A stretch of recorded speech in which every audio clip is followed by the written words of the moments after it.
It is Monday, April 13th, 2020, and you are tuned into DIRTRACKR Daily. I'm Justin Fiedler. Did you guys have a good Easter weekend? Hope you did. Hope you got a chance to eat some good food and maybe check out a little church and hang out with the family a little bit. Not a lot of actual racing news to talk about from the weekend. Not that I expected there to be, kind of with the way things have been going, but no more cancellation announcements, no more postponement announcements through the weekend. So we'll kind of see how things go here for the next week or so. Hopefully we can maybe get back to racing here sooner rather than later. I know there's some talk about stuff maybe getting rolling back again in May, so we'll see how that goes. Keep you obviously up to date on all of that stuff. Still some iRacing stuff to talk about from the week. Lucas Oil got their first esports event going on Friday night. They ran late models at Knoxville Raceway. They did an invited list of drivers, kind of some series regulars and things like that, guys like Hudson O'Neal, Devin Moran, Jonathan Davenport, some guys, and then they ran an open the night before to fill the remainder of the field. They transferred 8 guys from the open with their field ended up being 29 cars. Unlike some of the World of Outlaws shows, they ran preliminary action, but they did not eliminate any cars through the night. So there was no CDB. They ran qualifying, heat races, and then the heat races basically just set up the lineup for the feature.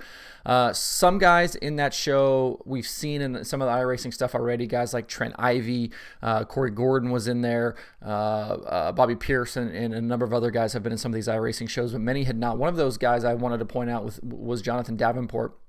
On Wednesday, he posted on his Twitter, him and his brother were jumping in their truck to drive all the way to Oklahoma to pick up a WR1 sim chassis from Chad Wheeler. They had ordered one, and shipping wasn't going to get in there and get it back to Davenport in time, so they jumped in the truck and headed all the way out there to get it.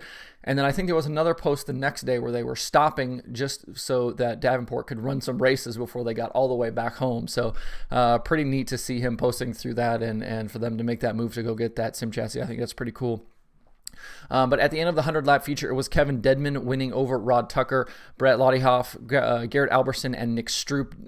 Dedman is a regular iRacer. He's got experience in several of the pro-level late model series. He was one of the guys that transferred in from the Open the night before. And then Rod Tucker is a South Carolina late model racer. He actually led a lot of the feature, and him and Dedman had a great battle up front for the majority of that feature event. And it was a lot of fun to watch. The track widened out and there was kind of some different lanes and stuff like that. And again, obviously, some different levels of experience, with the sim and things like that. So I think we'll see that improve as we go.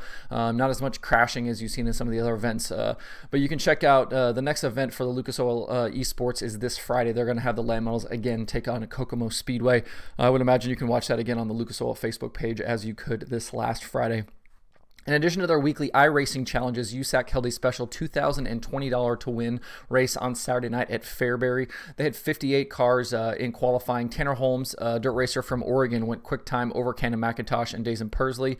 It was a stacked field again. USAC competitors included some of the usual suspects. You had Bell, Briscoe, Seavey, and some of those other guys in there as well. They ran 6 heats, a C and a B to set up the 40-lap feature event. 24 cars started the feature with Tanner Holmes and Cannon McIntosh on the front row. They did not reset the track before the feature, so it was slick right from the get-go, from the top to the bottom. Tanner Holmes led at the green flag, but Daison Pursley was right with him. There was a caution at lap 5. Pursley and Holmes were kind of trading sliders, and then Pursley was able to come out on top. Holmes had caught the outside fence a little bit. And on restart a few laps later, Holmes again caught the outside wall, this time ending up on his lid. That basically ended his night. From there, it was all Daison Pursley for the rest of the way. He led 33 laps en route to winning the $2,020 top prize. Anton Hernandez was second with Aiden Purdue in third. The race was marred by several cautions and a lot of crashes. I've been talking about this with a few guys, but one of the things, and I've talked about this on the show, but one of the things I think that makes the iRacing stuff fun to watch, while we're waiting for real racing to get back going again, is the fact that you get to see guys kind of take some chances that they wouldn't normally take in a real race car, because there aren't some of those physical and financial consequences for crashing. And so you see guys kind of taking, making big sliders and making some big moves and trying to put themselves in a position to win some of these shows. But I think, we're kind of to that point now, and we saw it on Saturday night with this USAC show. I think we're seeing a combination of a little too much not caring about the consequences, and you're also seeing some of the inexperience that some of the guys have on the iRacing. Like, you see guys, kind of going crazy with huge moves and dooring each other, and the piling in of crashes that are already happening in front of you, and cautions are already out and guys are still crashing. And I would like to see some of that calm down a little bit, and I would like to see a little bit less aggression and maybe a little bit more respect. And I know that there's some like I said, some varying experience levels. Thomas Meserol was one of the guys that they did a video about kind of his setup and things like that, and him kind of getting going on iRacing. And even he said I'm pretty good in a midget in real life, but this iRacing stuff is really tough. And I think as hopefully as we move forward, you'll see guys have a little bit more respect for each other out there, not make such aggressive moves and not have so much crashing. I think that kind of takes away from the racing a little bit. And it's like one of the things that I really enjoy about the iRacing Pro Series stuff is that those guys are super aggressive, but they've done it enough. They know how to make those moves and still not really crash big.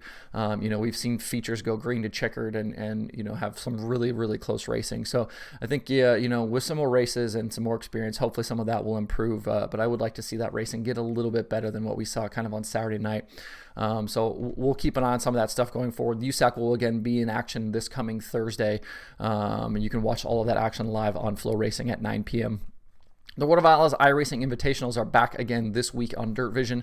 Tonight, it's the Late Model Series at Lernerville at 7 p.m. Eastern, and then tomorrow night, the Sprint Cars will take to Lernerville for their turn, also at 7 p.m. Eastern. Both shows will be back to with the big fields, $1,000 to win. They'll probably have 40, 50 cars again. And the normal programs that you've seen the last couple of weeks, kind of play out on Dirt Vision.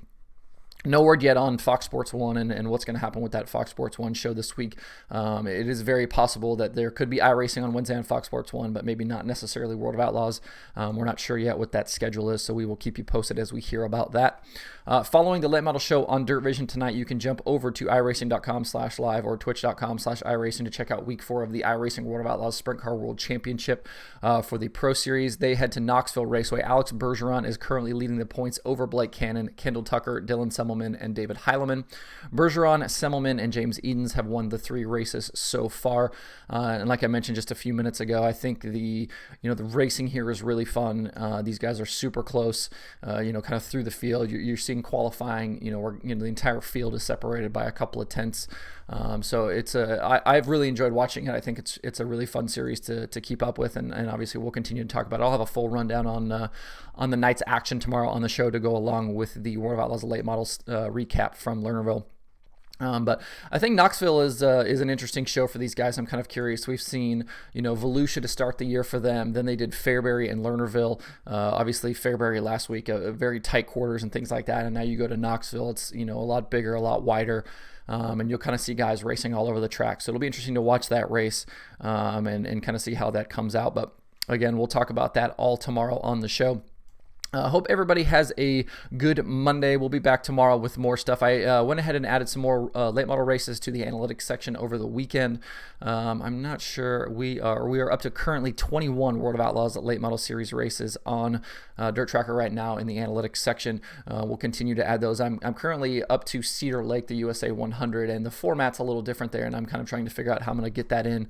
Obviously, with no qualifying and them having a dash, it's like one of the few times during the year that the late model series actually has a dash. So kind of trying to work through how I want to put those into the database, but we'll continue adding World of Outlaws late model series races here over the next week or so, and then hopefully get a chance to to talk about some of those numbers and have a little fun with that. But if there's anybody you'd like to see me interview, if you have requests or things like that, I will certainly take those. info@dirttracker.com, or you can tweet at me with those.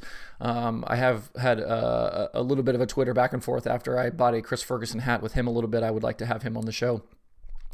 Especially since he's kind of one of those guys that's not necessarily a professional full-time racer, and I kind of get his take on things right now. But if you have any other ideas or thoughts on who we could have on the show, certainly reach out and let me know. I will certainly be open to taking suggestions.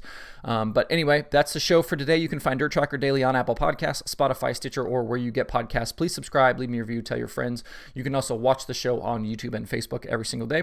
You can email me at info@dirttracker.com, and you can follow along at facebook.com/DirtTracker, twitter.com/DirtTracker, and the website DirtTracker.com. You can follow me personally on Twitter at Justin_Fiedler. Don't forget to sign up for the Dirt Tracker weekly newsletter on the site. Thanks for tuning in. We will see everybody tomorrow on Dirt Tracker Daily.